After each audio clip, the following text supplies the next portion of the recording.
Hi, I'm Charles with AniCap. The story begins in a world where demi-humans are slaves to humans. Our protagonist Banaza is nice to the demi-humans, but he is hated by the humans because of it. Even the demi-humans warn him about being kind to them, but Banaza insists. Banaza wishes everyone could just get along, but not many feel the same way. Just then, Banaza gets summoned to another world, where he is told that he is a hero candidate. He is now in the magical kingdom of Clyrode, but they're in the middle of a prolonged battle against the Dark Army. The kingdom has been summoning potential heroes from other worlds in the hopes that they will fight the Dark Army for them. The first course of action is to assess Banaza's abilities. In exchange for returning to level 1 after being summoned to their world, candidates receive divine blessings from their gods. These are powers that no ordinary person can acquire simply by training. It is called Divine Revelation. Banaza is able to read their language, but everyone is horrified when the display shows that Banaza did not receive Divine Revelation. His stats are simply that of an ordinary person. This is incredibly disappointing, and the summoners deem this a failure. Banaza tried to tell them that he's just an ordinary merchant, so now he asks that they simply send him home. Just then, everyone is in awe of a different candidate, as they state that someone has appeared who possesses powers worthy of the legendary hero. Everyone runs to this guy, as all his stats are level 999. They deem him their savior, and they beg that he fight for them. Banaza would just like to go home, but his words go unheard. He tries to think of a way to have them send him home, but the king is busy declaring that the blonde guy will be their hero. Sometime later, Banaza gets tossed into a carriage and taken away. A look back to just a moment ago shows the king telling Banaza that his summoning gate closed and they can't send him home. The kingdom acknowledges that it's their fault, so they will compensate. Instead of simply getting rid of him, they will allow him to live in the Delaveza forest in the north, where he can live out the rest of his useless life. The only condition is that he not tell anyone about the mistake they made. On the way there, Banaza's escort explains that he's not allowed to speak to him. Banaza is very nice though, and he's able to get the guy to talk. He reveals that in this country, it doesn't matter if you're a human or a demi-human, they're all treated equally. Banaza thinks about how things weren't looking so good at first. He has the worst stats, he's being forced to live in the forest, and there's some dark army threatening humanity. However, Banaza won't be looked down upon anymore, so he begins to think that this world might not be so bad. It takes 20 whole days for them to reach the forest. When they do, Banaza is given a bottomless bag that has enough money and food to last them for a while. Their driver warns that the Dark Army lurks around in this forest, so if he wants to live, then he encourages Banaza to get away from there as fast as possible. When alone, Banaza takes a sword from his inventory and notices some slime nearby. They look similar to the ones from his old world, so he assumes that they won't attack him. He is very wrong though, so Banaza must defend himself. He manages to survive the encounter, but his cheap weapon has already begun to fall apart. Just then, a notification reveals that he just reached level 2. His stats look different from before, but Banaza is confused by the strange symbol that has replaced the numbers. Banaza turns on voice notifications, so the voice tells him that he has acquired some magic spells. He will be able to activate them without opening any windows, and Banaza is shocked by all the spells he acquired.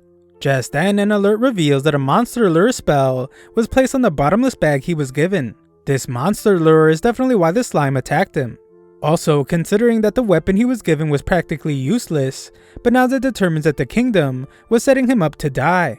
The voice would like to know if he wants to remove the lure spell, so he does, and Banaza wonders why they would use magic that's so easy to get rid of. Banaza goes to look for a safe spot to take shelter, but the notification stops him. It reveals that the forest has a very high concentration of milicium. It's a generic term for liquids or gases emitted by demons.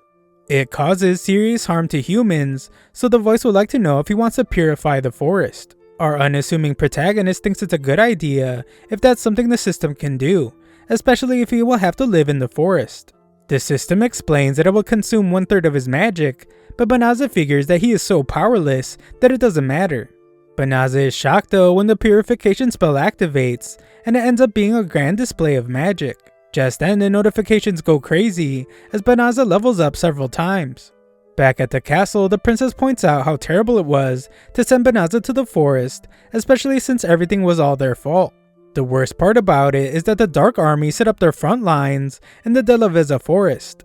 The king couldn't care less, as he just calls Banaza a useless piece of trash, unfit to be their hero. Just then, the king is urgently told that someone just used the highest holy magic of all, purification. The king is amazed that the golden-haired hero was able to acquire such high-level holy magic already, but he is shocked when he is told that it was not him. The golden-haired hero has headed south, but the purification spell was used in the forest to the north. Back with our boy Banaza, he finds that he has leveled up all the way to level 367. He didn't even eliminate any monsters, so Banaza determines that in this world, you can level up just by using magic.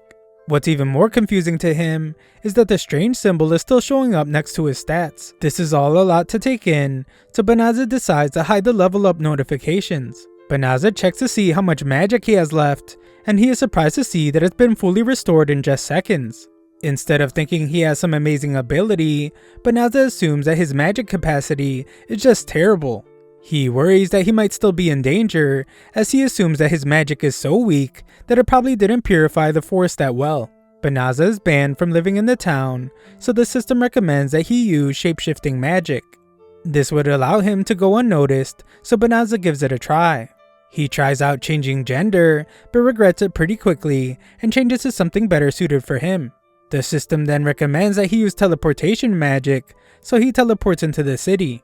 In his old world, teleportation was a spell that only really powerful sorcerers could use, so Banaza assumes that this world is different, and everyone can use it here. The clever Banaza tries to teleport himself to his old world, but it doesn't work. He then looks for a guild so he can make some money. Registering as a merchant might be difficult since he is so new, so he hopes to find an adventurer's guild. That way, he can do some monster hunting or transport quests. Luckily, his system gives him directions to the guild. When there, it is explained that adventurers are assigned ranks based on their accomplishments. They can earn better rewards and accept tougher quests as their rank rises. It's pretty much the same as guilds in his old world, so Banaza decides to register. He can't give his real name though, so he goes with Fleo instead.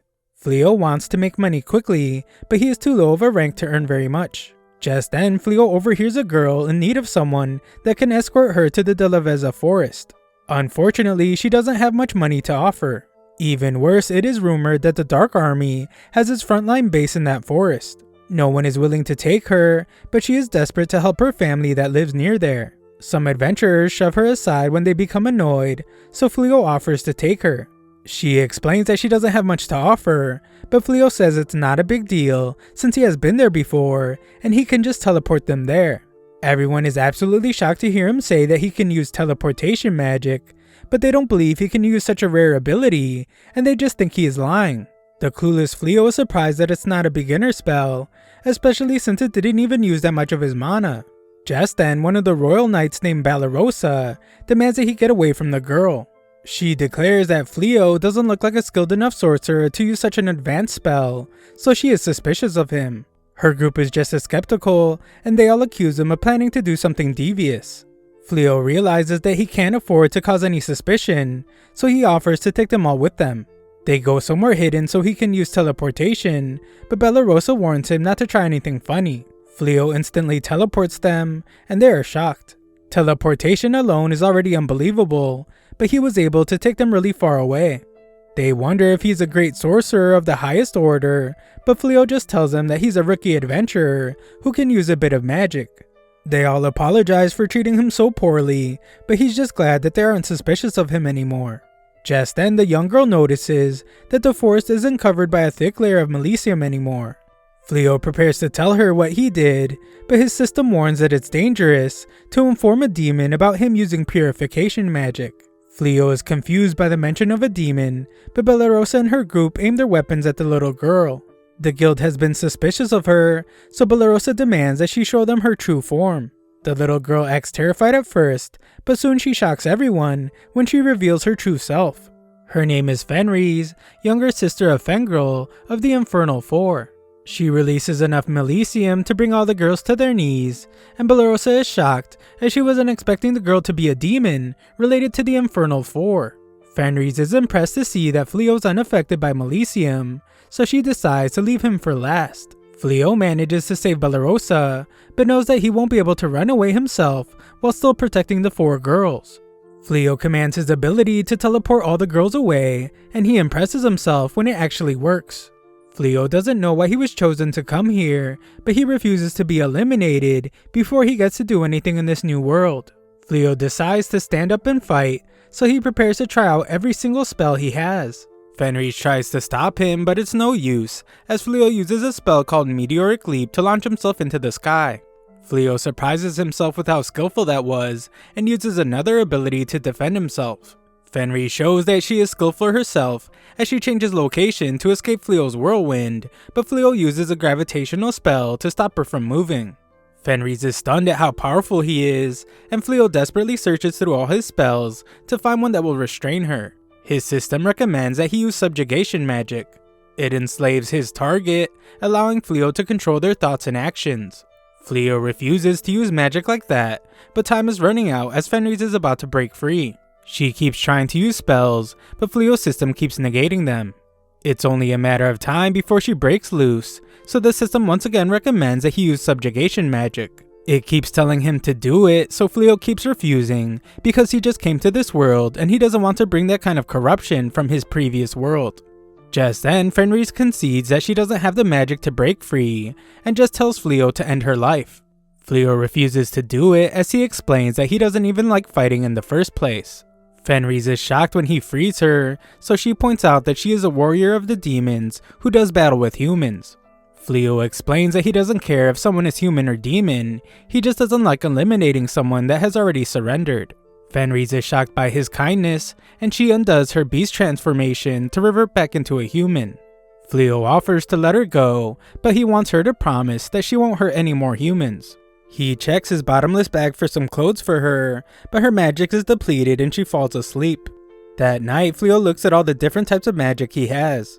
He thinks about how people were in disbelief to hear that he could teleport, and Fleo wonders why he has such powerful magic. Fenris wakes up and wonders how she could have lost, even though she is resistant to magic. She realizes that Fleo healed her while she was sleeping, and points out that other people would have eliminated her and skinned her. Fleo didn't, so she promises never to fight humans ever again. Furthermore, Fleo demonstrated such immense power that she has decided to acknowledge him as her master. She vows to dedicate her life to repaying him, but Fleo says it's okay. She doesn't back down, and even offers to willingly be his slave. Fleo refuses to own any slaves, but she determines that if she can't serve him, then there's nothing left to live for. Fleo stops her and gives in, allowing her to follow him. Later, Fleo tells her everything about how he was summoned and failed to be a hero candidate because he had no skills. Fleo shows her what he really looks like and explains that he doesn't know what to do next. He is sure that she will regret following him, but she explains that her race lives solely for the one they recognize as their master. No matter who he is or where he is from, she swears to always be loyal to him. Fleo once again agrees to let her stay by his side, and she cannot be any happier.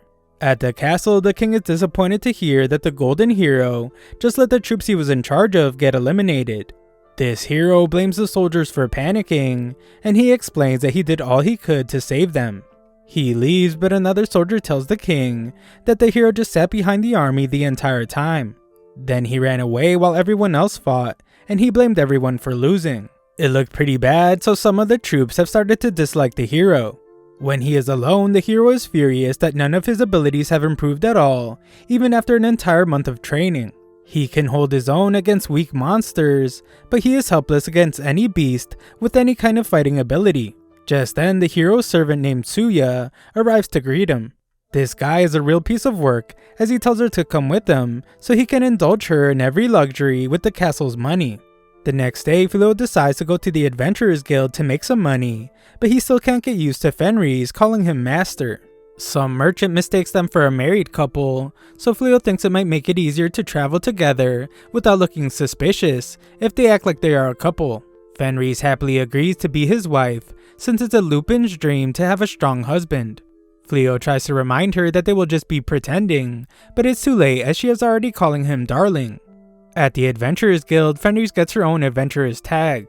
Having matching accessories with Fleo reminds Fenris of something. Her race called Lupins perform a marriage ritual in which a mated pair swallows the bones of a prey that they hunted together. Luckily for our boy, this thought is interrupted when the guild receptionist asks for Fenrir's name. Fenrir calls out to the human woman as she proudly prepares to say her real name, but Fleo interrupts her and registers her under the name Reese. Afterwards, Fleo explains that he needs her to live as a human from now on, so she needs to get used to using fake names. Just then, it is announced that the guild has an urgent quest to stop some psycho bears from entering the city. All the adventurers are terrified since the psycho bears are the ones that destroyed the hero's army. It's an emergency, so adventurers of any rank are eligible to take the job. To encourage someone to take it, the guild will pay out 10 times the normal amount per bear. The job is clearly very profitable, but Fleo doubts he can handle it.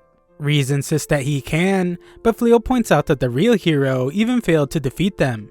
Reese then comes up with an idea. She will defeat the psycho bears herself, and this will prove how strong Fleo is, since he was the one that defeated her. Fleo teleports them to the forest where they will find the bears, and there's a vacant house there that the guild told them they can use as a base. Reese is sure that she can handle the battle on her own, but Fleo refuses to let her. Besides that, he also has some spells he wants to test, so Reese is just glad that they will be together. Just then they hear screaming, and find the group of knights from before surrounded by psycho bears. Reese remembers them well, and just wants to ignore the pathetic weaklings. The buff girl is in bad shape, but she still tries to fight. She only ends up in a bad spot, but luckily for the knights, the psycho bears are struck down by an attack. One dangerous bear remains, but it is defeated by Reese. It was Fleo's idea to save them, so Reese thinks that he's just too nice. The knights are all grateful and they explain that they were worried about what might have happened to Fleo. Fleo fears that they might find out Reese's true identity, so he just introduces her as his travel companion. She wishes he would introduce her as his wife, but they are interrupted by another psycho bear. The bear goes right for Reese, but she knocks the thing out with just one terrifying glare. Reese acts like she doesn't know what happened, and the bear nods its head when they assume that it has surrendered. They decide to take it as a pet, but this just shocks the knights since these psycho bears were ferocious enough to defeat the hero's army. Reese says that's even more of a reason to take it as their pet, but Fleo likes the thought of keeping it from hurting others. Fleo puts a collar on it that will prevent it from going wild, and he uses shapeshift on it to change it into something that doesn't stand out as much. They try to think of a name for it, but the knights can't believe how casually they just tamed such a ferocious beast. Afterwards, the knights thank Fleo for saving them yet again, and they introduce themselves. Aside from Bellarosa, there is Blossom the heavy fighter, Belano the witch, and the ex-farmer named Baleri. The knights reveal that they want Fleo to teach them how to fight. The golden hero was furious when his army failed him, so he declared that he would never lead another force against the Dark One. The only way he would reconsider is if he found people he could trust to serve him. The golden hero has locked himself in his room till this time comes, so the king issued an order to all the knights. They are to dedicate themselves to combat until they can eliminate beasts on the Psycho Bear's level. The 4 of them can't even defeat one Psycho Bear together, so they need Fleo's help. Fleo thinks about how he doesn't even know how magic works at all, so there's no chance that he will be able to teach anyone. Reese has her mind on something else though, as she is super jealous of the girls trying to get close to Fleo. Fleo decides to tell them that Reese is his wife, and he's just trying to live a quiet and peaceful life with her. The knights back off as they understand, but Reese is then the one to suggest that Fleo help them. She points out that as his wife, she knows better than anyone that he is a kind man that can't abandon someone in need. Fleo knows that he can't really teach what he doesn't know, but he can tell that they really need his help. He explains that he might not be a great teacher, but he does agree to train them. The girls are overjoyed, but they have one more request. They need a place to stay and would even be willing to pay rent for the corner of the living room. Reese thinks it's a fantastic idea since there are plenty of rooms, and she and Fleo can share a bed since they are married. Elsewhere, it is reported to the Dark One that the one who eliminated the demons and purified the Delaveza forest was not part of the kingdom of Clyrode. It was a lone individual. The Dark One is surprised to hear that one person has powerful enough magic to eliminate demons instantly. He has made his decision and instructs his subordinate to find and capture this individual at all costs. Thanks for watching my recap. Sign up to my free newsletter if you want to show some support to the channel. Link is in the description.